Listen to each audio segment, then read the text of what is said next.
Hello guys, मैं रतन sir, आपका English grammar teacher. Simple और इजी वे में ग्रामर के सारे टॉपिक्स को बताने के लिए आपके पास वीडियो लेके आता रहता हूं अपने रतन सर ग्रामर यूट्यूब चैनल से। तो वेलकम है आपको again in Ratan sir grammar channel. इस वीडियो में इंग्लिश लैंग्वेज के सबसे अधिक इंपॉर्टेंट टॉपिक वर्ब की चर्चा होगी। वर्ब हिंदी में भी होता है, क्रिया के नाम से जाना जाता है। तो मैंने प्रीवियस वीडियो में भी बताया था आपको कि बहुत सारे इंग्लिश ग्रामर के पॉइंट्स और हिंदी व्याकरण के पॉइंट्स एक जैसे होते हैं, दोनों में डिफरेंस नहीं होता। तो अगर कोई आदमी हिंदी व्याकरण जानता है तो इंग्लिश ग्रामर उस जानने के लिए उसके लिए कोई भी परेशानी नहीं हो सकती है। तो यहाँ भी मैं जिस टॉपिक को आज डिस्कस करने जा रहा हूँ उसका नाम वर्ब है, हिंदी में क्रिया उसको कहते हैं, और जिसको हिंदी में क्रिया कहते हैं इंग्लिश में उसी को वर्ब कहते हैं। तो let us start the video without wasting our time.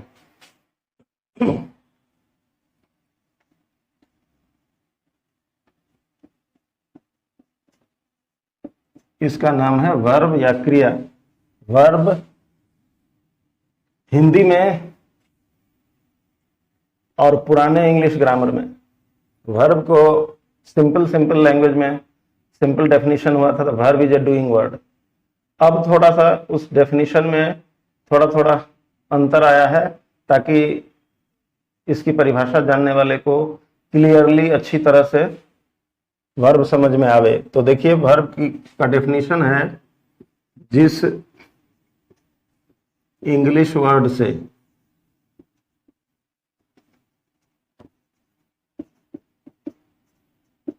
करना या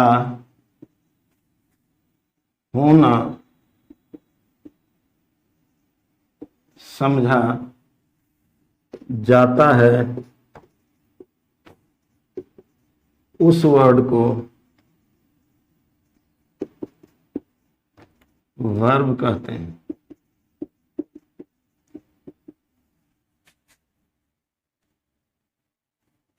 मैंने पहले भी अपने प्रीवियस वीडियोस में इंग्लिश के एक एक वर्ड को देखते देखते पहचानने के तरीके बताए हैं। इसमें भी मैं बताऊंगा, देखते देखते आपकी नजर पड़ी और बताएंगे कि ये वर्ब है। कैसे, चलिए ये बताते हैं। तो जिस इंग्लिश वर्ड की हिंदी मीनिंग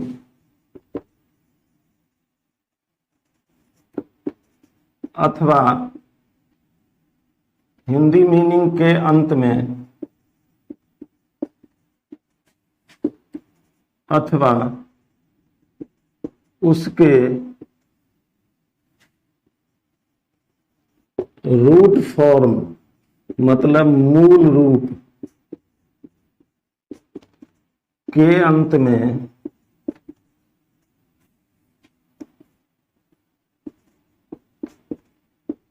ना आता है वह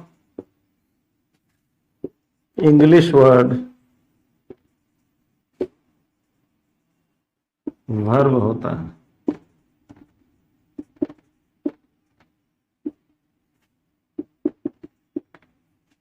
यहां केवल डेफिनेशन समझ लेना भारी बात नहीं है, डेफिनेशन के बाद उस वर्ड को अच्छी तरह समझना ये इंपॉर्टेंट होता है।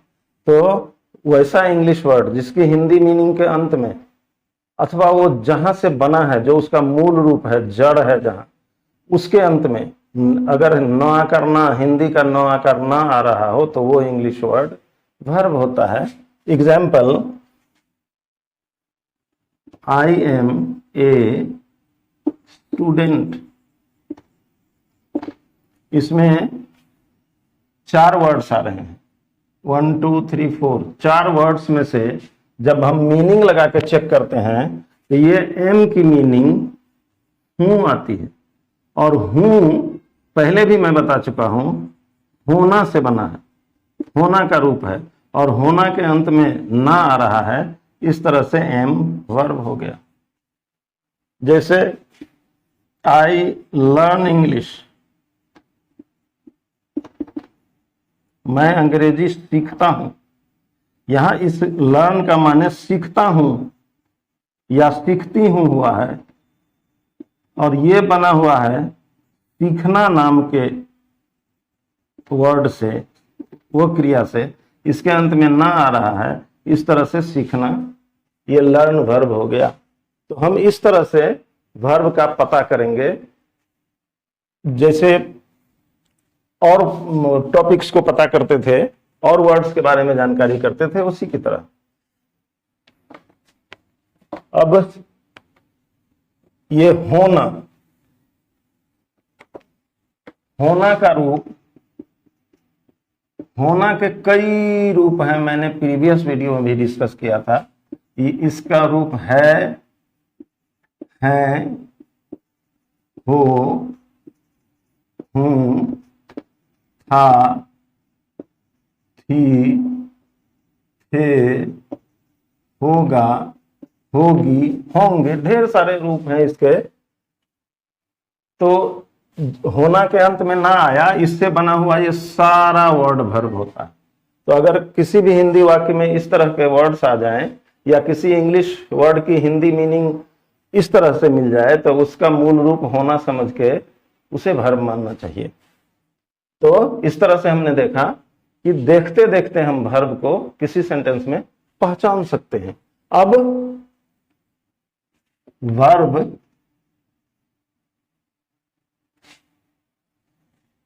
सब्जेक्ट की स्थिति बताता है,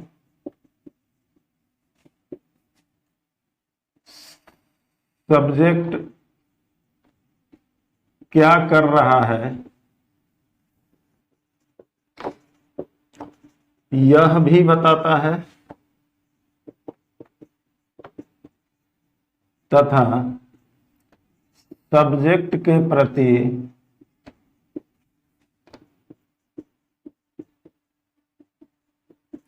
क्या किया जा रहा है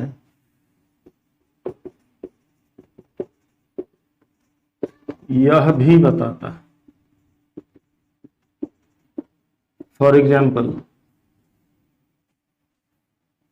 जैसे शी इज इल, वह बीमार है, उसकी स्थिति क्या है कि वो बीमार है। यहां पर ये इज वर्ब है और ये इस सब्जेक्ट की स्थिति बता रहा है। इज मतलब है बना है होना से, इस तरह से इज वर्ब हो गया। फिर शी वीप्स, वह रोती है। सब्जेक्ट क्या कर रहा है, यहां पर ये शी सब्जेक्ट रो रही है, तो इस तरह से ये वर्ब हो गया। इसकी क्या करता है ये बताता है। फिर सब्जेक्ट के प्रति क्या हो रहा है, जैसे शी इज बीइंग ट्रीटेड, उसका इलाज किया जा रहा है, उसके प्रति क्या किया जा रहा है, शी इज बीइंग ट्रीटेड, तो ये वर्ब हो गया। इस तरह से हमने देखा कि वर्ब होता क्या है। इसको खूब अच्छी तरह से जानिए और पूरा वीडियो अंत तक देखिए। और भी बहुत सारी ऐसी बातें आने वाली हैं जो आपको क्लियरली वर्ब समझने में हेल्प कर सकती हैं। और जो भी बात समझ में ना आवे, मैं बार बार आपसे रिक्वेस्ट कर रहा हूं कि कमेंट करके बताइए क्या वीडियो में समझ में नहीं आया। तो वर्ब के 2 प्रकार होते हैं, काइंड्स ऑफ वर्ब्स। पहला प्रकार है प्रिंसिपल वर्ब,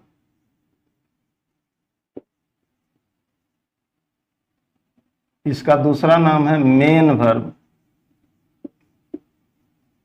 तीसरा नाम है चीफ वर्ब। चौथा नाम है फुल वर्ब।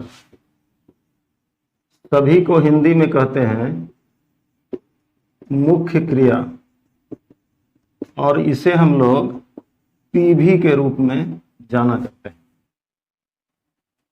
दूसरा प्रकार ऑक्सिलियरी वर्ब, AUXILIARY, इसको ऐसे पढ़ा जाता है ऑक्सिलियरी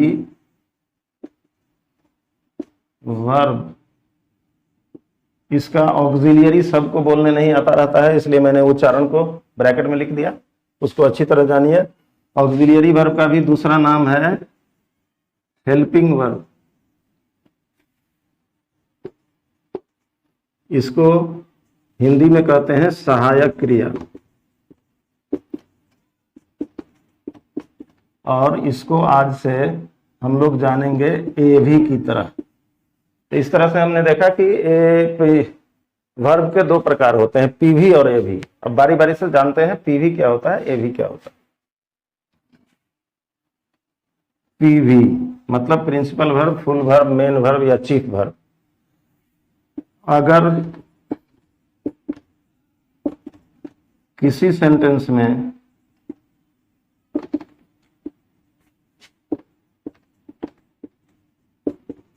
एक ही वर्ब आ रहा हो तो उसे पीवी कहते हैं।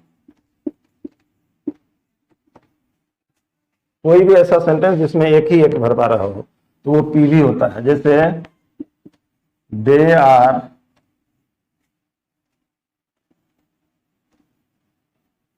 Are farmers,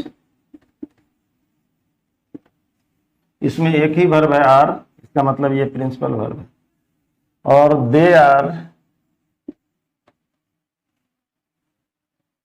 they plough there fields, यहां पर ये प्लाउ, दे आर फार्मर्स, वे लोग किसान हैं, दे प्लाउ देयर फील्ड्स, वे लोग अपने खेत जोतते हैं। ये प्लाउ एक ही वर्ब है, पीवी हो गया। इस तरह से हमने देखा कि किसी भी सेंटेंस में एक ही वर्ब आने अगर आ रहा हो तो वो वर्ब प्रिंसिपल वर्ब होता है।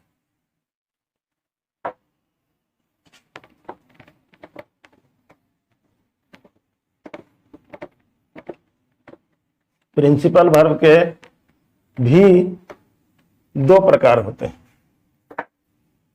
पीवी के भी दो प्रकार हैं। पीवी के दो प्रकार हैं। पहला नंबर फाइनाइट वर्ब और दूसरा नंबर नॉन फाइनाइट वर्ब।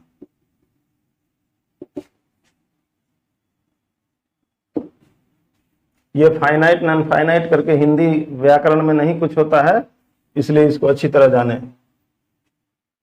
तो फाइनाइट वर्ब जिस वर्ब का प्रयोग सब्जेक्ट के नंबर और पर्सन के अनुसार होता है उसे फाइनाइट वर्ब कहते हैं।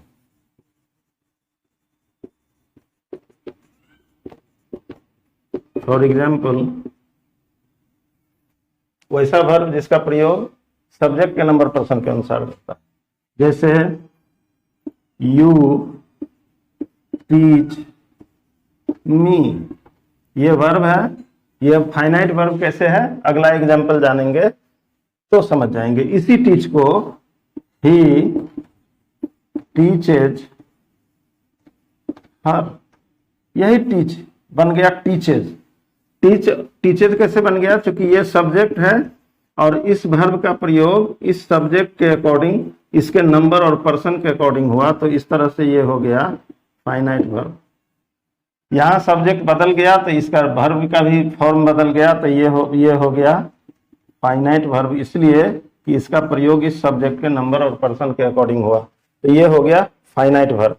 और कुछ ऐसे वर्ब्स होते हैं जिनका प्रयोग सब्जेक्ट के नंबर और पर्सन के अनुसार नहीं होता है, अब उसको देखेंगे, उसको नॉन फाइनाइट वर्ब कहते हैं।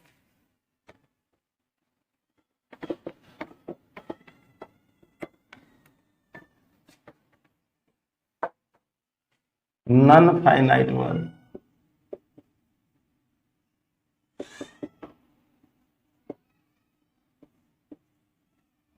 जिस वर्ब का प्रयोग सब्जेक्ट के नंबर और पर्सन के अनुसार नहीं होता है, उसे नॉन फाइनाइट वर्ब कहते हैं। एग्जाम्पल, वही टीच फाइनाइट वर्ब है, उसी टीच का दूसरा रूप नॉन फाइनाइट भी हो सकता है। जैसे आई वांट टू गो और शी वांट्स टू गो। यहां पर ये गो इस सब्जेक्ट के नंबर और पर्सन के अनुसार नहीं यूज हुआ है, जो इसके साथ था वही इसके साथ हो गया, तो ये हो गया नॉन फाइनाइट वर्ब, ये भी हो गया नॉन फाइनाइट वर्ब। जैसे है दे कैन स्पीक अलाउड, यहां कैन और ही कैन स्पीक अलाउड, यहां भी ये कैन, दे के साथ भी कैन और ही के साथ भी कैन, ये कैन हो गया नॉन फाइनाइट वर्ब। इस तरह से हमने जाना कि फाइनाइट और नॉन फाइनाइट वर्ब क्या होता है।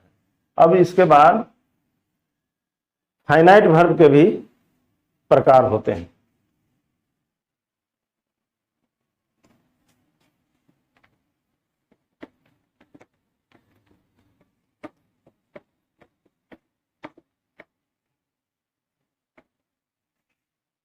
फाइनाइट वर्ब के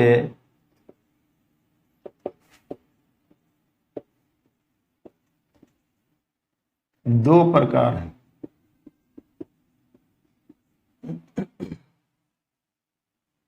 एक नंबर में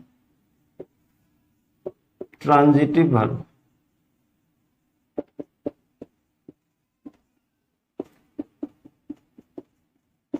जिस वर्ब के साथ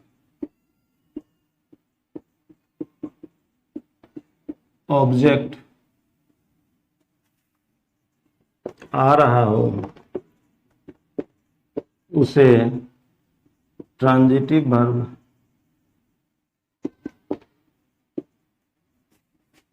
कहते हैं। मतलब वैसा वर्ब जिसके साथ कोई ना कोई ऑब्जेक्ट आ रहा हो, वैसा वर्ब ट्रांजिटिव वर्ब कहलाएगा। इसको हिंदी में सकर्मक क्रिया कहते हैं। सकर्मक मतलब कर्म के सहित वाला। जैसे एग्जाम्पल देखते हैं, समझ में आएगा। जैसे है बॉयज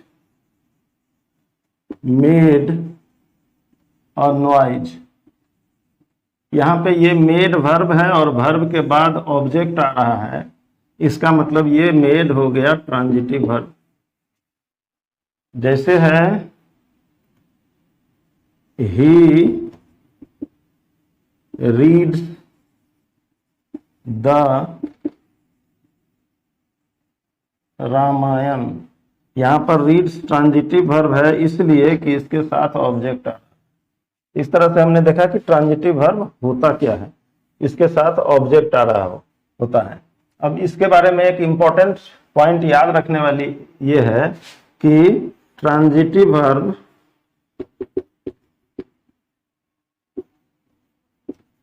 के साथ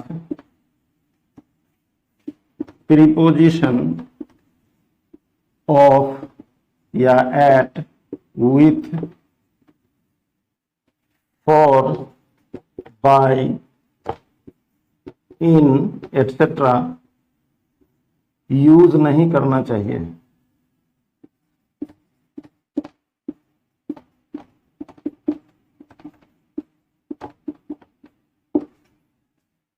ट्रांजिटिव वर्ब के साथ कभी भी प्रीपोजिशन का प्रयोग नहीं करना चाहिए, गलत हो जाएगा। ये एक छोटा सा पॉइंट याद रखने से जिंदगी भर गलती से बचेंगे। अब यहां एक इंपॉर्टेंट चीज है कि कुछ ट्रांजिटिव वर्ब्स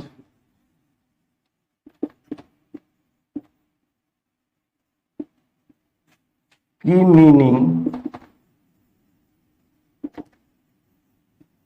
एक ऑब्जेक्ट से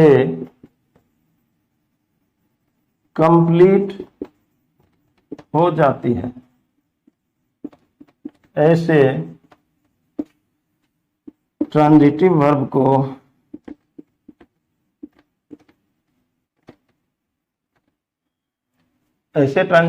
मतलब जिस ट्रांजिटिव वर्ब की मीनिंग एक ही ऑब्जेक्ट के रख देने से कंप्लीट हो जाती है, ऐसे ट्रांजिटिव वर्ब को मोनो ट्रांजिटिव वर्ब कहते हैं।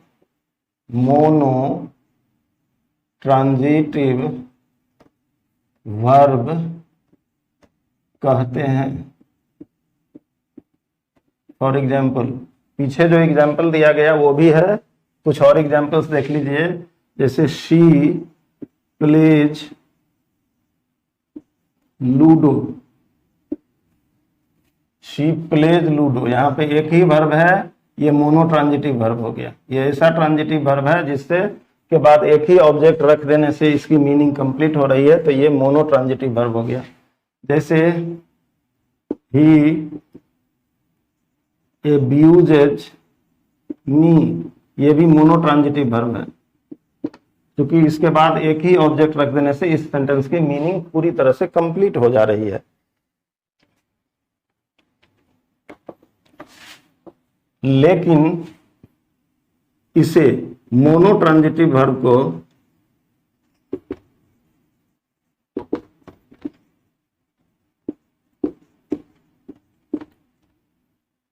नहीं, सॉरी, लेकिन कुछ ट्रांजिटिव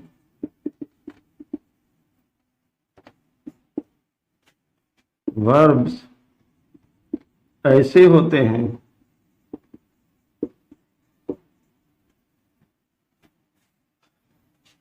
जिनकी मीनिंग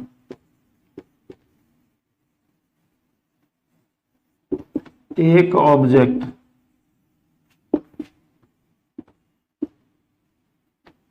से पूरी नहीं होती और उनके बाद एक और ऑब्जेक्ट रखना पड़ता है।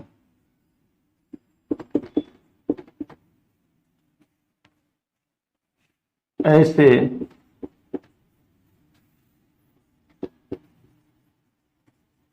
ट्रांजिटिव वर्ब्स को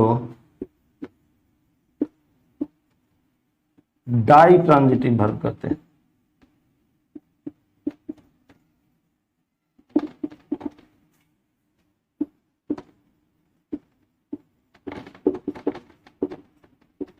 फॉर एग्जाम्पल, मतलब एक ही ऑब्जेक्ट से उसकी मीनिंग कंप्लीट नहीं निकल पाती है और दूसरे ऑब्जेक्ट की आवश्यकता पड़ती है। उन्हें die, D I, die Latin भाषा का वर्ड है, उसका माने दो होता है, मोनो का माने एक होता है।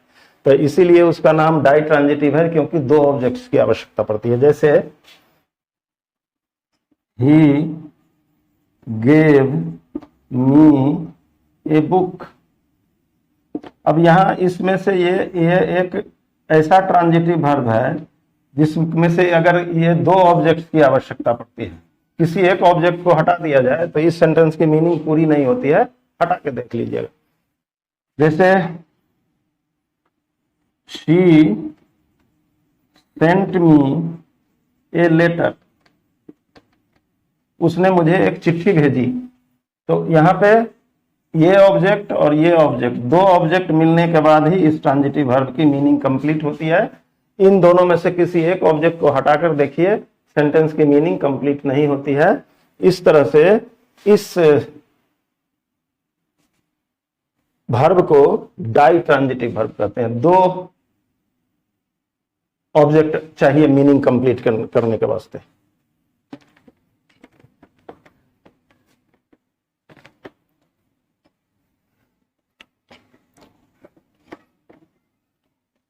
कुछ ट्रांजिटिव वर्ब्स ऐसे भी होते हैं जिनके कुछ ट्रांजिटिव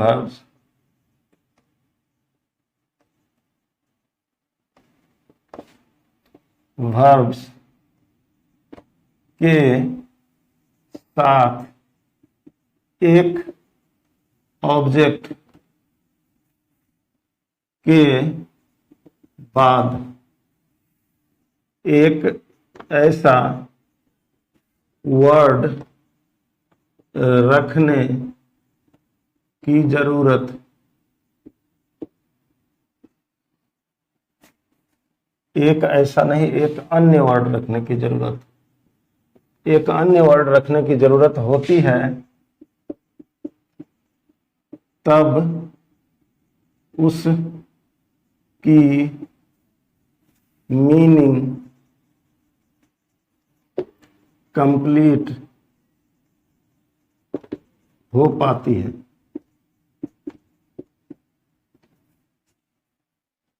ऐसे वर्ड को, ऐसे अन्य वर्ड को कंप्लीमेंट, जिसको हिंदी में पूरक कहते हैं, तथा उस वर्ब को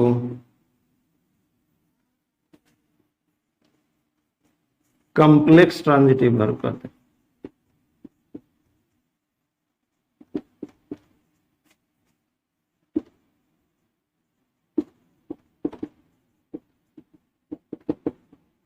मतलब कुछ ट्रांजिटिव वर्ब्स ऐसे होते हैं जिनके साथ एक कंप्लीमेंट रखना पड़ता है। कंप्लीमेंट होता क्या है? तो अब इस पहले कंप्लीमेंट को जान लेते हैं, तब आगे बढ़ते हैं। कंप्लीमेंट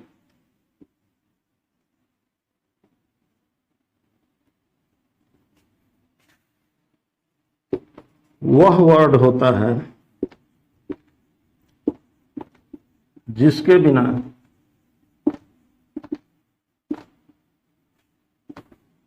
सेंटेंस की मीनिंग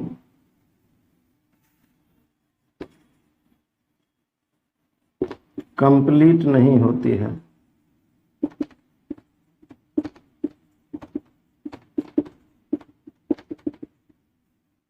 फॉर एग्जाम्पल, जैसे वी मेड